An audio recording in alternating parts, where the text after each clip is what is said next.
En aplicaciones biomédicas, el uso de materiales nanométricos con características magnéticas ha sido estudiado en los últimos años debido a las ventajas que provee.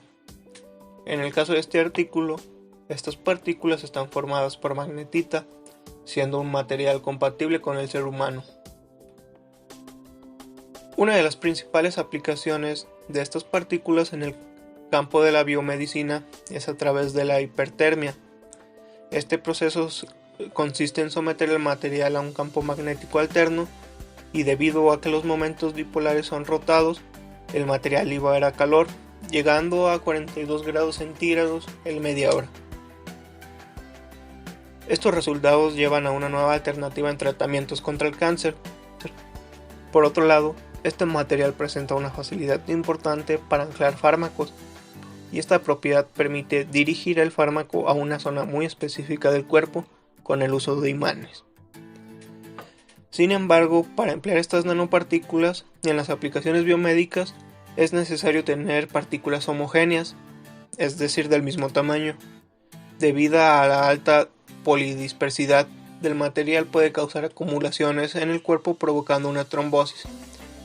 Por lo tanto, el reto es sintetizar nanopartículas magnéticas con una polidispersidad baja y manteniendo el tamaño de partícula entre 10 y 50 nanómetros en un solo paso. En el artículo se propone un análisis sistemático para determinar el efecto que tiene la velocidad de agitación, la dosificación de los reactivos, la temperatura y la naturaleza química de los reactivos sobre el tamaño y distribución de tamaño de las nanopartículas magnéticas, para así obtener la combinación de parámetros que permita satisfacer un tamaño adecuado, así como una polidispersidad menor al 20%, y puedan ser empleadas en aplicaciones biomédicas. La realización de experimentación a partir de la síntesis de nanopartículas de magnetita. Fueron preparadas por precipitación a partir de sales de medio acuosa. Se agregaron 3 cantidades de los compuestos conjunto con agua destilada en un vaso precipitado. Posteriormente se mezcló mecánicamente por 3 minutos a partir de una temperatura ambiente y una velocidad de agitado. Al calentar esta muestra, se dejó enfriar para alcanzar la temperatura ambiente. Posteriormente, al obtener esta mezcla de dispersión de nanopartículas de magnetita, que fueron a partir de 10 miligramos, pasaron a un centrifugado durante 3 minutos para coagular partículas. Finalmente, el material se suspendió en agua y otra parte desecado por 24 horas posterior a la caracterización. Análisis factorial de diseños de experimentos. Las nanopartículas de magnetita se analizaron en base de 2 etapas. Como primera fue el efecto de naturaleza de los precursores y como segundo el efecto de la temperatura, velocidad de dosificación, velocidad de agitación sobre el tamaño de partícula a partir del diseño de experimentos. Se sintetizaron y posteriormente se caracterizaron mediante microscopía electrónica de transmisión y se determinó el tamaño de la partícula y la polidispersidad en cierta temperatura.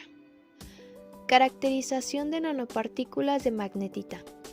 El tamaño de la partícula y la morfología fue determinada por microscopía electrónica de transmisión o por sus siglas TEM.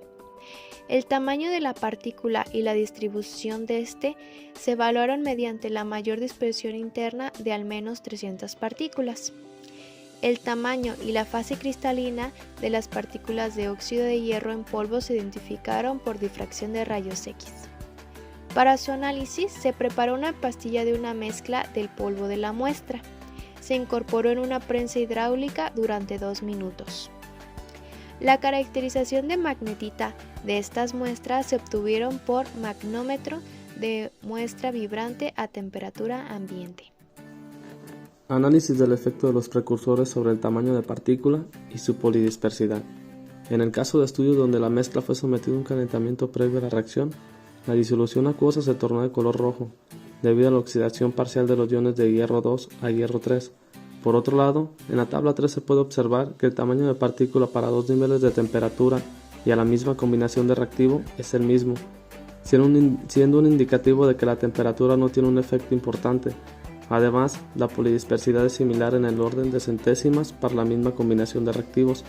Sin embargo, como se puede observar en la tabla 3, al utilizar reactivos con una solubilidad menor, el tamaño de partícula aumenta, siendo los precursores más solubles los cloruros de hierro 2 y hierro 3. Esto se debe a que las sales son muy solubles y tienden a oxidarse rápidamente, disminuyendo así el rendimiento de la reacción por ausencia de especies precursoras y como consecuencia disminuye el tamaño de partícula. Por otra parte, la polidispersidad disminuye al usar reactivos más solubles, debido a que los iones de las sales están disueltos de forma adecuada en todo el tiempo de reacción. Esto permite que las partículas crezcan de forma homogénea. Por lo tanto, las partículas que cumplen la especificación de diseño para la aplicación biomédica son la combinación de cloruros, como el caso 1, a 30 grados centígrados debido a que la temperatura no aporta un cambio significativo en el proceso de síntesis. Conclusiones. La combinación de reactivos que provee un tamaño de partícula mayor de 7 nanómetros y manteniendo una polidispersidad menor del 20% es aquella donde los reactivos presentan una alta solubilidad. En este caso fue la mezcla de cloruros de hierro 3 y hierro 2, por lo que la difusibilidad del precursor en el medio se ve beneficiada y eso da lugar a un rendimiento de reacción mayor y a su vez una menor polidispersidad. En este estudio paramétrico se encontró una estrecha relación entre la disminución de la polidispersidad de las partículas con respecto a la temperatura. Es decir, si la reacción se lleva a temperatura baja, la polidispersidad disminuye. Sin embargo, la temperatura tiene muy poco efecto sobre el tamaño de partícula, teniendo una ligera tendencia a disminuir el tamaño al aumentar la temperatura. Esto se debe a la oxidación parcial de algunos iones de hierro 2 debido al calentamiento.